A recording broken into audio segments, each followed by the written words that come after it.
Have studied about the sources of finance, that sources of finance क्या होते हैं, और हमने रिटेन्ड अर्निंग्स को भी पढ़ा, that undistributed profit is retained earnings. Okay, now trade credit.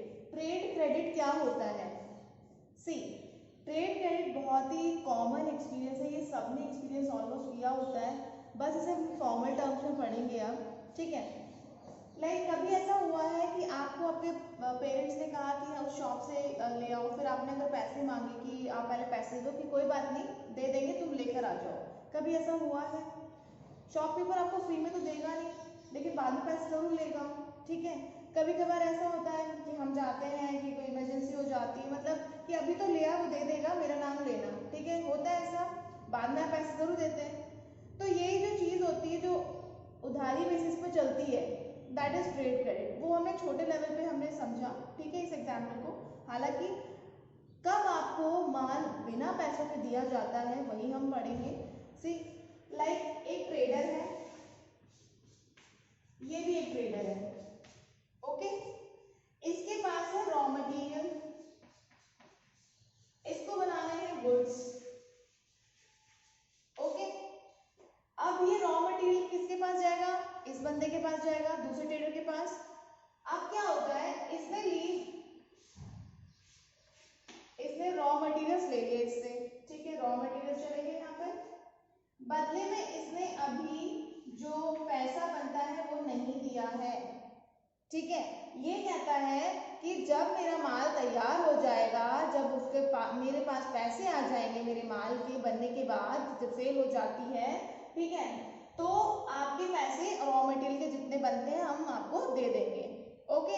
तो इस तरह से ये चलता रहता है कि हाँ यहाँ से पैसा आ रहा है, यहाँ से पैसा कब आएगा, इस पर्टिकुलर टाइम को आ जाएगा, ओके। तो यही होता है ट्रेड क्रेडिट। एक ट्रेडर से दूसरे ट्रेडर पे जब उधारी पे माल हम लेते हैं तो उसे कहते हैं trade credit. Now trade credit की खास बातें क्या होती है स्टूडेंट्स, अब हम पढ़ेंगे। C, credit extended by one trader to another for the purchase of goods and services, to another for the purchase of goods and services। एक ट्रेडर ने दूसरे ट्रेडर को क्रेडिट दिया, किसके लिए? ताकि वो गुड्स एंड सर्विसेज को परचेज कर ले, ठीक है। उधारी पे हमने माल दे दिया, सर्विसेज दे दी, और एक ट्रेडर ने दूसरे ट्रेडर को ये क्रेडिट दिया है, ठीक है। क्रेडिट पे माल उठाते हैं, मतलब उधारी पे माल उठाया। Now purchase of supplies without immediate payment, without immediate payment, it means without immediate payment, उसी वक्त उसने पैसा नहीं दिया है, सप्लाईज हो गई है, लेकिन जिसके पास सप्लाई आई है सेलर को बायर ने पैसा नहीं दिया है अभी। तो ट्रेड क्रेडिट उधारी पे मान लो, तो उधारी पे हम हैंड टू हैंड कैश तो नहीं देते उसे, ठीक है, पैसा पेमेंट नहीं करते हैं। हम क्या करते हैं कि हमने माल ले लिया और हमने बता दिया कि भाई इस टाइम पे जो टाइम पीरियड डिसाइड होता है, ठीक है, कि इस टाइम बाद आपके पास से पैसा आ जाना चाहिए, और उसका भी जब काम हो जाता है जितने पैसे उसके बनते हैं वो दे देता है, फिर अगली बार वापस जरूरत पड़ती है तो वापस जा सकते हो, राइट। तो इस तरह से ये साइकिल चलती रहती है।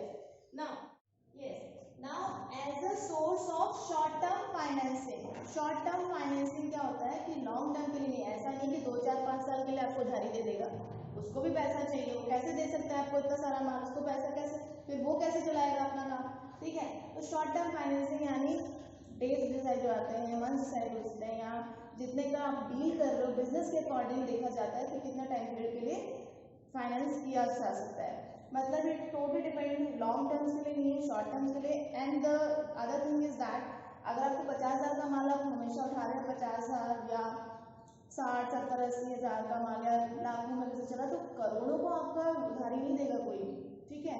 उसको ये रहेगा कि अभी इतना का माल उठा रहा है, कब लौटा पाएगा, ठीक है।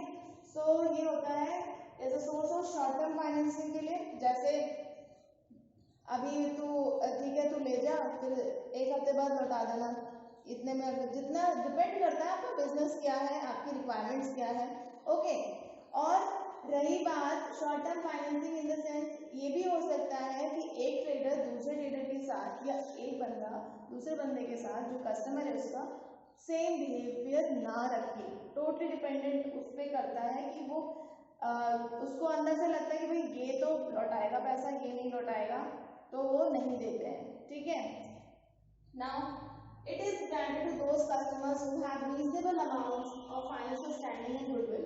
आपने कई बार सुना होगा कि यार इस बंदे को मत देना पैसे, ठीक है, ये लौटाता नहीं है आपको, और ये हर किसी से मांगता है, लौटाता नहीं है। तो ये एक कॉमन एग्जाम्पल सबने देखा होगा। ठीक है, तो मतलब उसकी गुडविल खराब है। गुडविल इन द सेंस उसका जो रेपुटेशन है, उसका रेपो जो है वो खराब है। ठीक है, तो शॉपकीपर के पास भी आप जाओगे तो शॉपकीपर आपको माल दे देगा।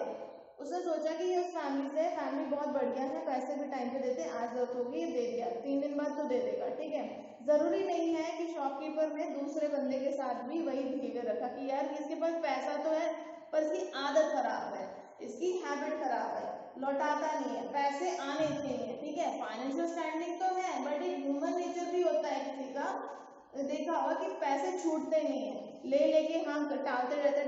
तो ये टालते रहने में वाला जो सेंस है वो बिजनेस में काम नहीं आता है, क्योंकि आपने किससे लिया है तो उसको भी चाहिए, अगली बार आपको वापस जाना है, उसको भी चाहिए, अपना काम उसको भी चलाना है। ठीक है, तो totally depends on the reasonable amount of financial standing. पता लग जाता है कि कस्टमर जो है इसकी फाइनेंशियल स्टैंडिंग क्या है, पैसे का इसका कैसा रहेगा, असली पैसे जा रहे हैं, माल ही उठा रहा है, उसके बाद ये आएगा भी तो सही।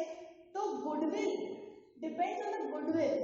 मार्केट में उसकी पहचान अच्छी है तो आप उसको माल देंगे उधारी पे, लेकिन अब वापस ये कैसे, एक तरह से बड़ा ही कॉस्टली सौदा ही है, ट्रेड क्रेडिट भले शॉर्ट टर्म फाइनेंसिंग है और विदाउट इमीडिएट पेमेंट चलता है, लेकिन ये कब चलता है कि जब आपकी मार्केट में गुडविल कैसी है। Goodwill in the sense, goodwill बनाने के लिए आपने भी बहुत बिजनेस किया होगा, आपने भी बहुत नाम कमाया होगा, उसके बाद आपकी पहचान बनी होगी, उसके बाद ही तो आप कहीं जा सकते हो उधारी पे माल लेने, तभी तो आपको मार्केट देगा पैसे, कि पैसे और गुड्स एंड सर्विसेज मतलब देगा कि हाँ इनकी पहचान है, ये तो वो बिजनेस करते हैं, कितने अच्छे से नाम चलते हैं कितने बिजनेस वालों के, कुछ अलग अलग नाम भी निकल जाते हैं, उनको दूसरे नाम से पहचान हो जाती है उनकी। ठीक है, वो वाले ये वाले आपने हर बार बहुत सुना होगा। ठीक है, तो उसी तरह से क्या होता है, उसको माल देने में मार्केट पीछे नहीं हटता, जो बायर होता है वो पीछे नहीं हटता, उसकी पहचान अच्छी है, उसकी फाइनेंशियल स्टैंडिंग अच्छी है, और पहचान बनती है आपके सही तरीके से काम करने की वजह से। ठीक है, आपकी आदत खराब है, आप पैसे लौटाते नहीं हो, तो आपको जो ट्रेड क्रेडिट है वो नहीं मिलने वाला, उधारी पर माल नहीं मिलता है। Okay, so these are the 3 points. Now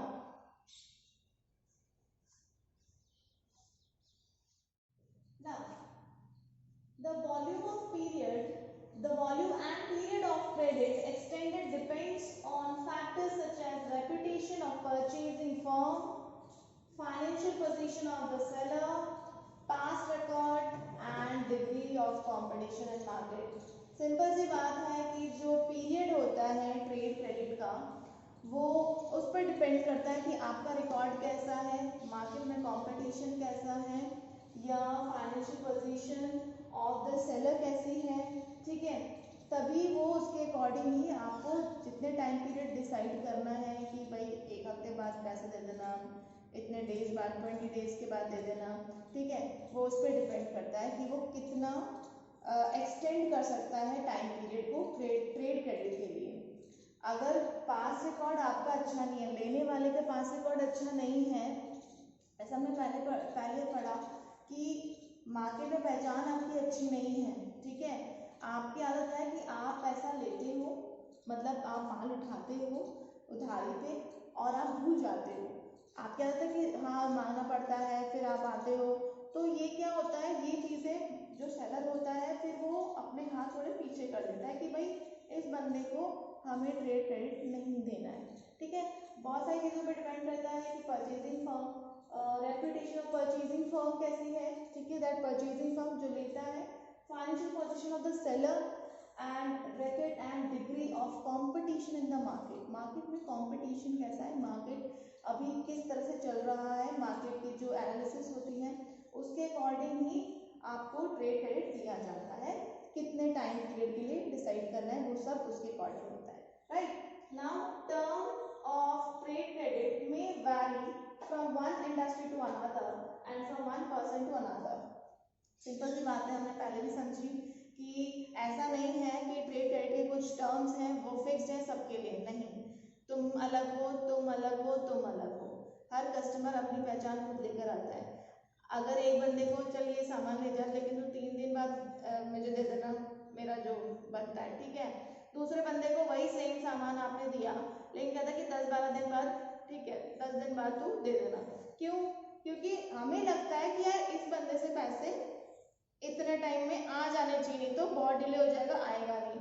इसकी पहचान अच्छी है और मेरे को ऐसा लगता है कि भाई ये देगा और ये फला फला फैमिली का है और इनकी पहचान मतलब गुडविल सही है, ये कहीं भी ऐसा कोई काम नहीं करते हैं, ठीक है। क्योंकि देखो मार्केट में जो रहता है ना, उसको हर जगह की पहचान हो जाती है कस्टमर से ही वो एनालिसिस ऑब्जर्व कर लेते हैं। हालांकि ऐसा नहीं कि सब कुछ जान सकते हैं, लेकिन जो लाइन जिसके लिए है उसमें रहकर सब बहुत सारी चीज़ों को एनालिसिस, बहुत सारी चीज़ों को हम ऑब्जर्व कर लेते हैं, बहुत सी थिंग्स हम ऑब्जर्व कर लेते हैं और एक तरह से हमारा इंट्यूशन भी होता है कि हमें ये काम इसमें जाना चाहिए, नहीं जाना चाहिए, ठीक है। Business is all about this things and ये वैरी हो सकता है। एक जिस बंदे के साथ ऐसे टर्म्स हैं क्रेडिट के कि भाई इतने दिन के लिए इतना माल उठा सकते हो, तो ज़रूरी नहीं है कि वही टर्म्स एंड कंडीशंस हम किसी और के लिए भी अप्लाई कर दें। और ये इंडस्ट्री टू इंडस्ट्री या from one person to another vary करता है, डिफरेंस है, ठीक है। In the same way the last point is a firm में also offer different credit terms to different customers. So this is all about trade credit. उधारी पे माल देना, immediate payment नहीं होता है, माल आप उठाते हो, आपका जो बनता है आप गुड्स एंड सर्विसेज बनाते हो जो भी है, ठीक है, आपने किया और फिर जब आपके पास पैसे आते हैं सेल मिल से, तो आप जिसने आपको उधारी पे माल दिया है उसको आप दे देते हो, ठीक है। So this is trade credit, okay.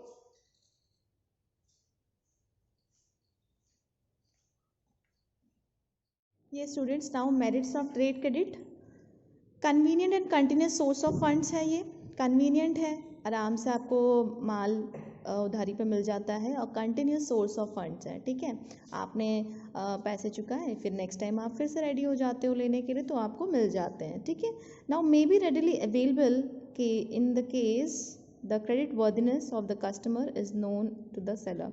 वही सेम बात है जो हमने पढ़ा कि आपकी क्रेडिट वर्दीनेस कैसी है of the customer is known to the seller, ठीक है। हमेशा उसके लिए रहेगा अवेलेबल जिसकी क्रेडिट वर्दीनेस सही है, मार्केट में पहचान सही है आपकी क्रेडिट वर्दीनेस, मतलब आप ठीक है, आपके पास फाइनेंशियल स्टेबिलिटी बहुत अच्छी है, आप पैसे लौटा सकते हो, तभी आपको रेडीली अवेलेबल रहेगा trade credit. Now if an organisation wants to increase inventory level in order to meet expected rise in the sales volume in the near future, अगर कोई अपना if an organise want to increase inventory level, stock level बढ़ाना चाहता है, ताकि आप जैसे आप स्टॉक कब बढ़ाओगे, जैसे आपका इतना स्टॉक है, आपको लगता है कि इन फ्यूचर में मुझे इतना करना पड़ेगा, इतनी मेरी बिक्री हो सकती है, तो उसमें ये ट्रेड क्रेडिट काम आता है, क्योंकि आपके पास अभी मटेरियल जो है वो कम है, आपको फिर से इसकी ज़रूरत पड़ेगी जो ट्रेड क्रेडिट देता है, ठीक है। जैसे मिठाइयाँ हैं, मिठाइयाँ आपकी इतनी बिकती हैं, दिवाली आने वाला है या दिवाली आने वाली है, फेस्टिवल आने वाला है, तो आपको पता है कि आपकी मिठाइयाँ अच्छी जाती हैं, तो आपसे मिठाइयाँ और ज़्यादा बिकेंगी, तो आपका इन्वेंट्री लेवल बढ़ाना है, तो बढ़ाने लेवल जब बढ़ेगा तो आपको रॉ मटेरियल चाहिए होगा ना, तो ये आपको वो प्रोवाइड कराता है, okay. Now it does not create any charge on the assets of the firm while providing funds. आपको मालूम है बैंक से अगर आप लोन उठाते हो तो वो कोई सिक्योरिटी रख लेते हैं, है ना, कि हमें थोड़ा ना विश्वास है कि तू कब देगा पैसे, नहीं हमारे बैंक, ठीक है, सिक्योरिटी रख लेंगे। बट यहाँ ऐसा कोई सीन नहीं है, घर की पेपर्स रख लिया, ऐसा कुछ नहीं है। It does not get any charge on the assets of the firm while providing funds. ऐसी कोई सिक्योरिटी असेट्स पे कोई चार्ज नहीं लगते हैं एज अ सिक्योरिटी जब आपको फंड्स प्रोवाइड किए जाते हैं तो, ठीक है, while providing funds. So these are the merits of trade credit. Trade हर किसी चीज़ की मेरिट्स है तो डेमेरिट्स भी है बच्चों, लिमिटेशंस भी है। क्या है देखते हैं। Availability of easy and flexible trade credit facilities may induce a firm to indulge in over trading which may add to the risk of the firm। आपको मालूम है आपके पास पैसे हमेशा, अगर जैसे किसी को मिलती है पॉकेट मनी 100 रुपीज़, ठीक है, एकदम से कोई रिलेटिव्स आ गए, नानी दादा कोई आ गए तो उन्होंने दे दिया भाई 500 का नोट दे दिया, एकदम से 500 का नोट आ गया आपके हाथ में। तो अब क्या होता है, अब आपको मार्केट की हर चीज़ अच्छी लग रही है, आपने कर दिए पूरे खर्च। तो इस तरह से जो इजीली अवेलेबल तरीका है ट्रेड क्रेडिट का मिल जाने का, वो क्या होता है, ओवर ट्रेडिंग में इंडल्ज हो जाता है फर्म, और जो कि रिस्क हो जाता है फर्म के लिए। ओवर ट्रेडिंग कर दी आपने, बना लिया, आगे आप बेच नहीं पाए उसे, मार्केट फ्लक्चुएट हो गया, ठीक है, तो आपके पास तो नुकसान तो हो गया, नुकसान हो गया, लेकिन जो आप जिसने आपको ट्रेड क्रेडिट दिया है उसको भाई चुकाना तो पड़ेगा, वो तो अपने पैसे के लिए बैठा है, उसने तो दे दिया आपको। तो ये जो availability of easy and flexible trade credit facilities है, वो फर्म को ओवर ट्रेडिंग के लिए या रिस्क हो जाता है फर्म के लिए, इंडल्ज हो जाता है ओवर ट्रेडिंग में, ठीक है। Only limited amount of funds can be generated through trade credit. आपको मालूम है एक लिमिट होती है फंड्स को जनरेट करने की, बहुत बड़े बड़े अमाउंट में, अगर आप करोड़ों का मांग रहे हो, आप लाखों हज़ारों वाली बात कर रहे थे पहले, अब आप करोड़ मांग रहे हो तो आपको ट्रेड क्रेडिट फैसिलिटीज़ नहीं मिलेगी। एक लिमिट होती है, जितना आपका मतलब लगभग चल रहा है, जैसे ये आपको माल दे रहा है, आप उसको लौटा रहे हो कि हाँ हमारे इतने अमाउंट तक का चलता है, लाखों में डील होती है, 1 लाख 5 लाख, ठीक है। इससे एकदम से आप उठ के बोलते हो कि यार मुझे तो इतने 50 लाख का चाहिए, तो वो पीछे हटेगा, ठीक है। Now, it is generally a costly source of funds as compared to most other sources of raising money. It is generally a costly source of funds as compared to most other sources of raising money. Costly source है बच्चों, जैसे goodwill आपको create करनी पड़ती है, आपको भी market में टिकना पड़ेगा, आपको बहुत ज़्यादा मेहनत करनी पड़ती है ना, तभी जाके आपकी पहचान बनेगी, तभी आपको कोई उधारी पे माल देता है, ठीक है। अब जैसे आप बैंक में गए तो बैंक वाले ने तो आपको लोन दे दिया, उसने सिक्योरिटीज़ रख ली, ठीक है, भाई तू लौटा देगा तो ठीक है, नहीं तो ये जाएगा हाथ से। वैसे आप दे ही देते हो, टाइम पीरियड भी सही मिल जाता है, लंबे लंबे टाइम से मिल जाता है। लेकिन यहाँ क्या होता है, यहाँ काम करते हैं आपके फाइनेंशियल स्टैंडिंग और गुडविल पे, नाम अच्छा है आपका, लेकिन नाम कब अच्छा होता है, नाम कमाना ही तो मुश्किल है आज की डेट में। मार्केट में आप हो तो आपके कंपटीशन में हज़ारों बैठे हुए हैं, है ना। तो गुडविल क्रिएट करना, रेपुटेशन के लिए आपने बहुत सारा डील करी होगी, आपने ट्रेड इतना फैलाया होगा, तब जाके तो आपको ट्रेड क्रेडिट फैसिलिटीज़ मिलती है, ठीक है। तो एक कॉस्टली सोर्स हो जाता है फंड का। So these were the merits and demerits of trade credit, and we have studied retained earnings earlier, and now trade credit, the second source of finance. Here we done.